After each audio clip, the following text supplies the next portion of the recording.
wararka ugu waaweyn ee kala iibsiga ciyaartooga maanta waxaa lagu wadaa inay ka dhacaan saxiyo waaweyn kala iibsiga ciyaartooga waxaa maanta City u wareegi doona ciyaartooga Ruben Dias oo ah laacibka lagu magacaabo Dias waa nin u ciyaara kooxda Benfica ee Portugal xalay ayuu ciyaartooga u muuqday inuu macsalaameeyo kooxdiisa waxaanu xalay ciyaaray kuligiisa ugu dambeeyay kooxda Benfica taas oo xalay ku adkaatay 2 gool isaga xataa u dhaliya gool habeen qurux badan bay u heedo ciyaartooga ayaa ku dhawaaday inuu ilmeeyo maadaama xalay saaxiibadiis markay ciyaartu maati arkay inuu marxabaynayo oo u muuqday ciyaartooga inuu soo dhaqaaqayo kooxda Man City ugu biirayo lacag dhan 50 milyan hadaba City ayaa qarka ku saaran inay qaadato difaaca kooxda Benfica ee Dias City waxay bari ugu dambeey ku dhibaatoonaysa qaadashada Koulibaly mar waxay isku dayeen inay qaataan Jimenez kadibna Kunde markan waxay qaadanayaan Ruben Dias oo aad City ugu dhaw inay la wareegsato warka ugu dambeey waxay leeyahay maanta Portugal ka soo baxaya ciyaartooga ayaa u safri doona magaalada Manchester maanta waxada kadibna wuxuu dhameystiraya wareegidiisa kooxda Sheikh Mansour oo sanadkii hore difaac xumi ku dhacdayo mid kale ninka kanu goolasho aad buu dhaliyaayo waaw uu idin kambaniyo kala malaha kambaniga wuxuu ahaa nin madaxa gool ugu dhalay City ninkan waxa ciyaar ugu dambeysay xataa muhiim bay u ahayd gool buu dhaliyay aad baan ugu faraxsanahay buu leeyahay runtii ciyaar muhiim bay ahayd oo aan ciyaarna buu leeyahay habeen qaas buu ahaa qof kasta uu ifahmi karayaa buu leeyahay goor hore ayuu ifahmi karayaa yaa sababta caawa yani waxa dhaci doona kadib ciyaarta caawa leeyahay waxay ahayd buur waqti cajiib ah waxaan u maleynaya uu leeyahay qof kasta inuu fahmi karo sababtan caawa qof kasta uu marxabeynayo oo macsalaameeyo sidoo kale waxa hadlay tababarihii kooxda Benfica ayaa hadlay George Jesus mar wax laga weydiiyay arimaha Dias waxaan yiri tababaraha uu xaqiijiyay in ciyaartu City ku biirayo mar hadlay wuxuu yiri ma taqaana aad waxaan u hubaa oo aan aad u hubaa buu leeyahay inay ahayd kulankiisa ugu dambeeyay Dias anagu noo ciyaaro waa ciyaartooy wanaagsan runtii aad baanan ugu xumahay inaan arko isagoo kooxda ka baxaya ninkan City waxa isagana ka tagay doona City xagga mari doona ciyaartooga Nicolas Otamendi ayaa ku biri doona kooxda kubadda cagta ee Benfica oo la raaciyay lacag ay ku qaadanayaan City ciyaartooga lagu magacaabo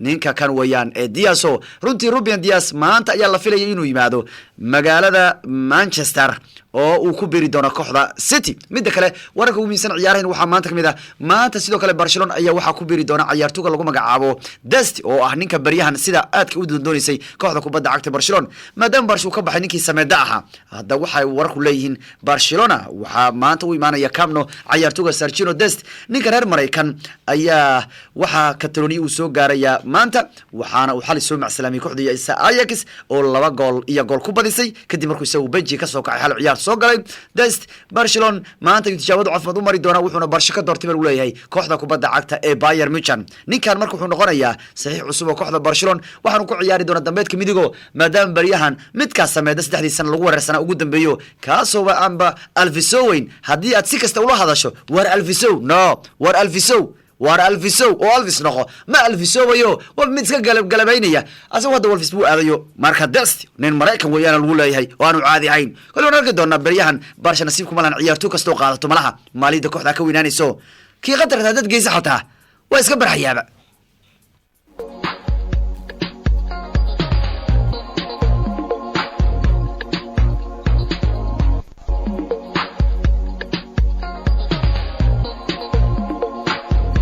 Frank Lampardna waxa la leeyahay 40 milyan buu joogaa Declan Rice intaanu kala iibsigu ciyaartooyga xirmin Chelsea xalay waxa la arkay difaacidu inuu galab yahay oo aan cumad lahayn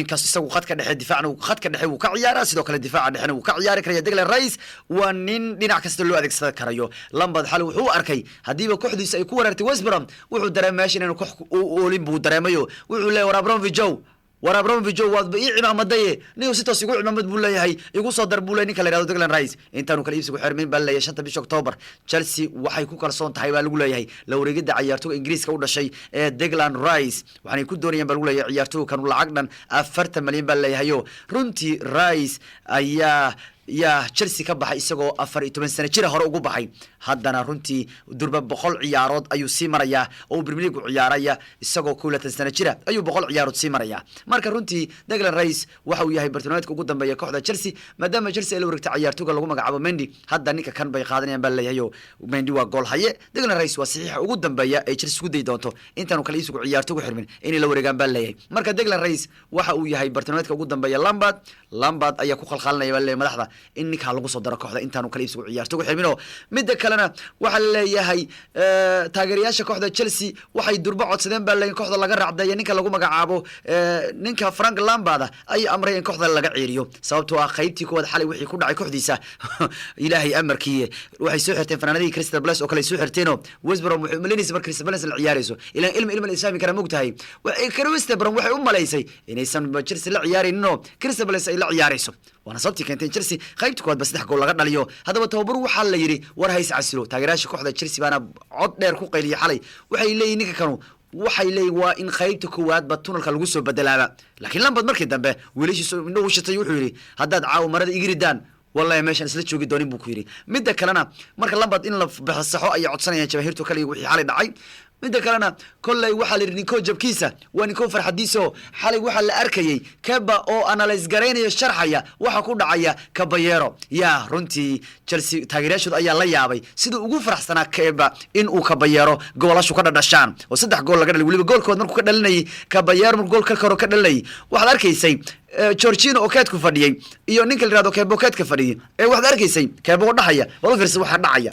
warkubada mu inta ka qaraaco inta ka qabto inuu leeyahay muuqday Jorginho soo fiirnaa wisan oo fiirnaya wuxuu leeyahay madaqan Allah aradunkana Allah aanu leeyahay jeclu leeyahay ka war aanu leeyahay jeclu leeyahay labadna isku kab ah ama laba qof isku shaqo ah ama laba dhinac isku meel ahba isma jeclaan leeyahay waa ka u fiirsan leeyahay ninka la yiraahdo Jorginho wuxuu la yaaban yahay Keba iyo sida ugu maadsanayo ninka kale marka Amerigu waxay soo qabanayeen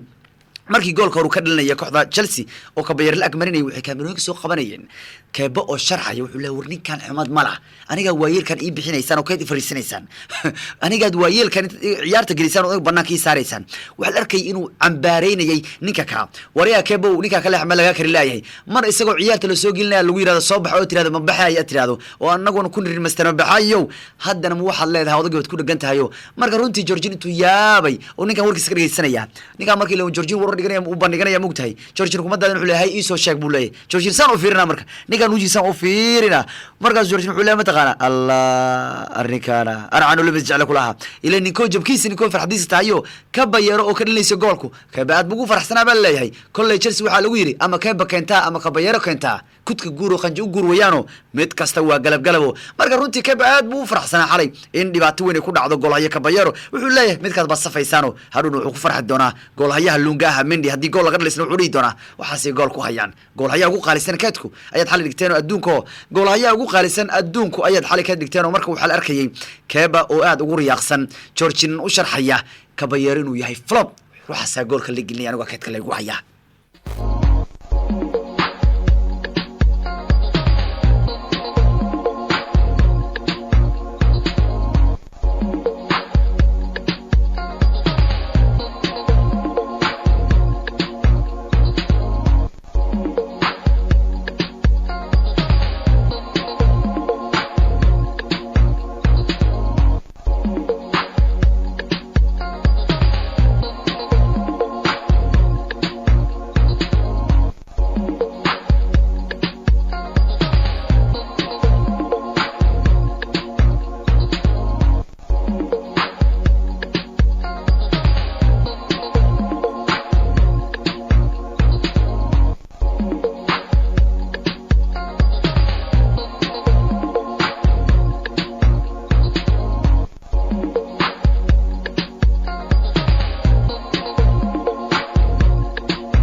واتاي ولي صاحب يال قيبيه dambe barnaamijkan ku gudi jirnaa Chelsea waxa laga yaabaa in laga qaato ciyaartoyga lagu magacaabo Jorginho oo ku biro kooxda Arsenal qaadashada ciyaartoyga hoosam or waxa la leeyahay aad ugu badnaatay marka ninka ka inay qaataan baa laga yaabaa oo suurtagal weyna in ninka gacanta ku dhigaan Arsenal inta kale isu ciyaartoyga xirmin inay Jorginho qaato baa laga yaabaa kaas oo xalay keedka lagu arkayo ma noqonaysa markii ugu horeysay ciyaartoyga ka tigay Arsenal inuu Chelsea ku biro ma Chelsea ka soo baxay inuu Arsenal ku biro waxa hore u dhici jiraba tusaale aan oo kale hadda ka hor ciyaartoy badan oo Chelsea ka soo tagay ayaa Arsenal ku biray sida William Gallas oo kale intuu Chelsea ka soo baxay ayuu Arsenal ku biiray 2-6 Lasana Diaro kale 2-7 Arsenal ku biiray Chelsea ka soo tagay Patrick Chao kale 2-5 Arsenal buu ku biiray David Luiz oo kale 2-9 William oo kale 2-20 Jorginho waa la sugaya xataa Jose Benyun hadda ka hor intuu Chelsea ka soo tagay buu Arsenal ugu wareegay sidoo kale waxa jirayna ciyaartoy inuu Arsenal ka tabaxayn inay ku biireen kooxda kubadda cagta ee Chelsea waxa kamid ah Andy Cole 2-6 Ashley Cole 2-6 iyo Oliver Giroud 2-8 sidoo kale waxa jira ciyaartoy kale oo laakiin labadan koox si toos aan ugu kala biirin meel kala soo marmaray Fabregas oo kale barsho markuu soo maray Arsenal yimaaday Chelsea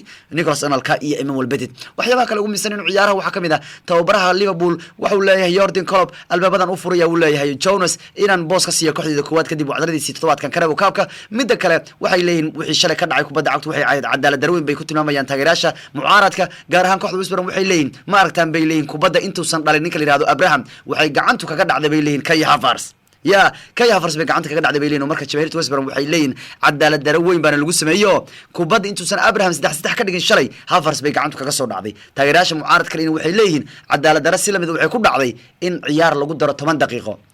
أو مانشستر أي كوبريج أي مانشستر يونايتد 8 دقيقة لو قدروا عيار لما يو سيريغ ليرين إن عيار 8 رجال الله دقو عيار ديب لوب باللابو ولقين مارك بيلين تغيراش عيار لما جرى لما يوم مركي كود بقصروا دمي فارا يري صنقه ديب بلاو عيار ترجعوا هلا تورتو هذا ديب يودمي تغيراش معارض كوحيلين شل ما هو الله المو شل والله تشتيو إلا حاليو إنت حتى حل دم فيولا كبحضي مدريد وكل راموس حل دم برجعوا كوبحية السجنة يا